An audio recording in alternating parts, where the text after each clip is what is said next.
perpetrating sexual violence against women as a weapon of war. Israel brought that charge to the United Nations yesterday, accusing Hamas of war crimes. Israel's ambassador also called out the UN for its deafening silence about these atrocities.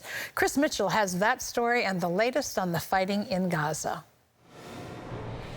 The IDF says its fight against Hamas is expanding. As we expand our operation in Gaza, we remain committed to our goals: secure the release of our hostages and dismantle Hamas. While condemning Hamas's strategy of using Gazans as human shields, the IDF says its goal is to help civilians get out of harm's way. We are giving precise instructions to Gazan residents near Hamas centers of gravity, urging them to temporarily move away from the danger that Hamas puts them in. The IDF continues to destroy hundreds of Hamas tunnels.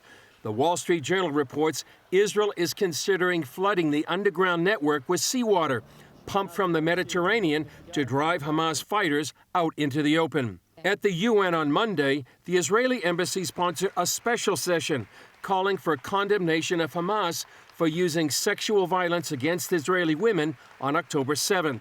Israeli Ambassador Gilad Erdan said there has been deafening silence from the UN, which waited too long, 8 weeks, to condemn the tactics. We know this from eyewitnesses. We know this from combat paramedics. We would know this from some victims if more had been allowed to live. Maybe then one would be standing beside me right here to state something that should not need to be stated. Rape should never be used as an act of war. Keynote speaker Sheryl Sandberg, the former COO of Facebook, condemned the use of sexual violence. Hamas said the accusations were unfounded lies to demonize Palestinian resistance. The world has to decide who to believe. Do we believe the Hamas spokesperson who said that rape is forbidden, therefore it couldn't have possibly happened on October 7th?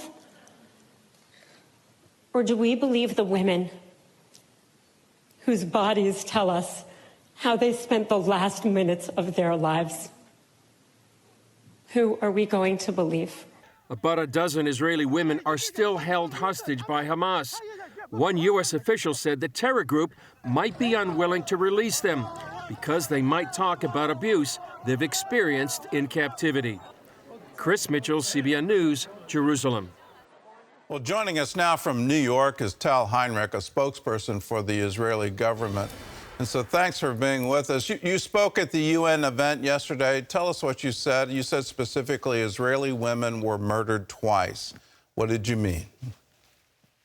Thank you for having me on this morning. You see, I was the MC for the event. It was one of the most powerful events, I think maybe the most powerful that I ever witnessed at the United Nations.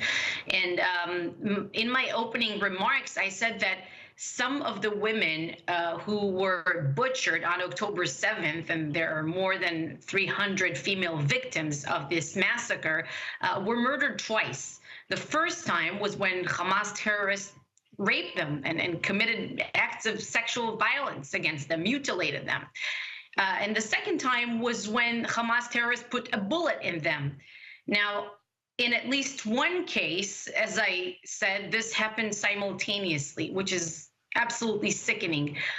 But here's what I also said, that we will not allow for a third time to take place, that these women will not be murdered for a third time by silence, by neglect. And we saw that over the past 8 weeks. For that reason, we held this event to bring awareness to what had transpired, what happened, so that these women who cannot speak, but the other women, the other people who witnessed what happened to them are able to give testimony to that, and they need to be heard. Why is there, a double standard? Here we have eyewitness testimony that women were being raped. We have eyewitness testimony that one of them literally cried out, "Kill me." It was so brutal that she was being raped, then she was mutilated, and then finally she was shot. So you have eyewitness testimony to that, and at the same time, there seems to be this conflicting narrative that, no, that could have never happened. Why are we seeing that? It's a very good question. I think it's a combination of a few things, but the bottom line is, I don't know if you saw this hashtag, Me Too, unless you're a Jew. I think it says it all. Because it's really baffling to see how, some of these women's rights organizations have been telling us all along, believe all women, right? And now they're silent. They're simply silent. So one aspect is the fact that they're Israelis. One aspect is that they're Jews. Another aspect is that some of these, women's rights advocates and UN bodies maybe think that if they condemn Hamas for their atrocities against women, it means that they fully agree with the Israeli standpoint on the conflict. Again, I don't know. But as Ambassador Gilad Erdan, the Israeli ambassador to the United Nations, said yesterday, their silence is deafening. It's hypocrisy. It's pure hypocrisy. Well, let's talk about the UN. There's a group called UN Women that is calling for itself a global champion for women. What's been their response to the crimes of October 7th? Well, UN Women and also the Secretary General, Antonio Guterres, yes, they put out a statement, but when did they put it out? After a few days, in the days leading up to the event that we held yesterday, the Israeli mission to the United Nations. Again, it's not that the UN organized that event. It took place at the United Nations headquarters in New York, but it had nothing to do with the UN. It was all Israel. So they put out their statements condemning Hamas, but also saying that these atrocities have to be investigated, and they did so right before we published the event, or right after, rather, we published the event, which is also, you see why it's wrong. They were silent for 7 weeks. Now, calling to investigate these testimonies and what transpired in terms of rape and mutilation and sexual violence against Israeli women, I didn't see them calling to investigate the numbers that the Hamas-controlled Gaza Health Ministry provided them. From the war so far. Why they only cast doubt when it comes to Israel? Well, what would your message be to women on college campuses today in America? It just seems to be incredible that there are these current protests supporting the Palestinian cause. What's your message to them? My message is, don't serve as apologists for Hamas. If you truly care about innocent people on both sides of the conflict, about Israeli lives and Palestinian lives, and if you truly want to stand for what is right, you should have moral clarity.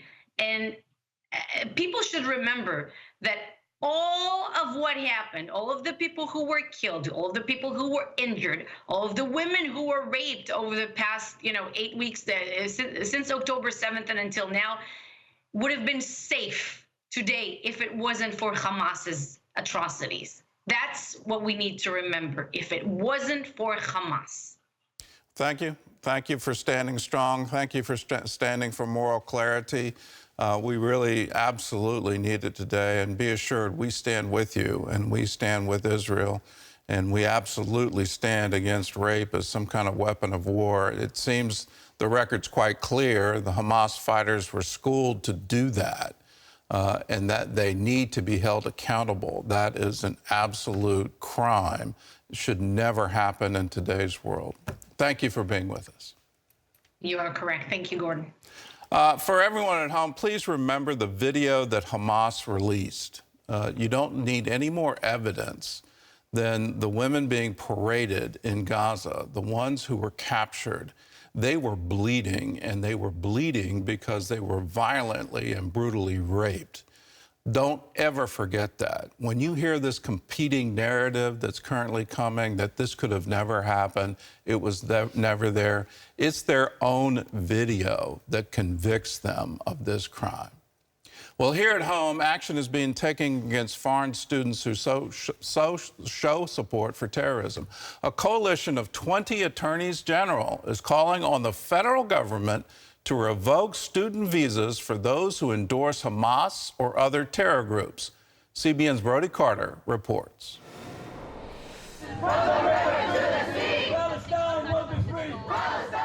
These are people that are here because we allow them to be here. And if they're going to engage in this sort of support of terrorists, we need to get them out of here. The letter, written by Arkansas Attorney General Tim Griffin, calls on the State Department and Homeland Security to, quote, vigorously renew vetting of foreign student visa holders and promptly remove anyone who has endorsed or espoused terrorist activity or provided material support to foreign terrorist organizations. I would say most of them also don't support terrorism. Most people who are here on a student visa are here to study and to learn about American culture. But those that are supporting terrorism shouldn't be in our country. Iowa's AG Brenna Bird also signed the letter.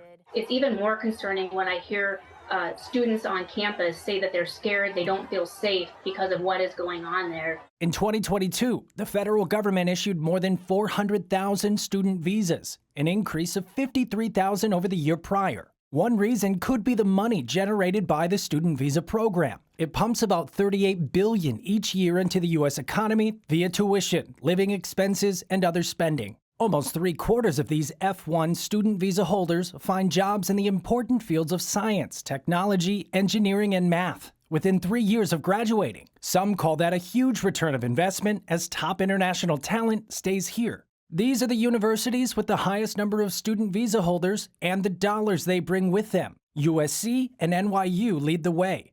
It often starts on the left and the right coast, and it ends up everywhere. And the last thing we want is for Hamas and Hamas sympathizers to be using the United States in order to plan future attacks. While free speech applies to all students in the U.S., including foreign visa holders, supporting terrorism does not.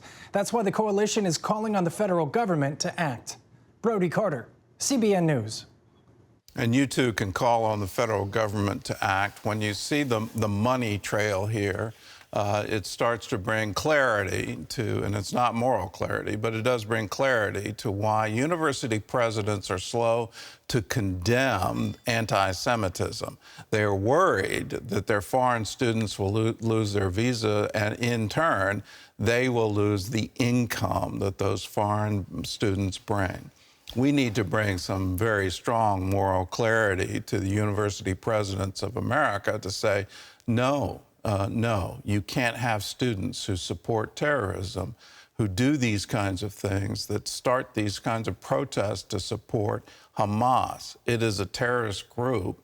You have no business being here if you want to support them.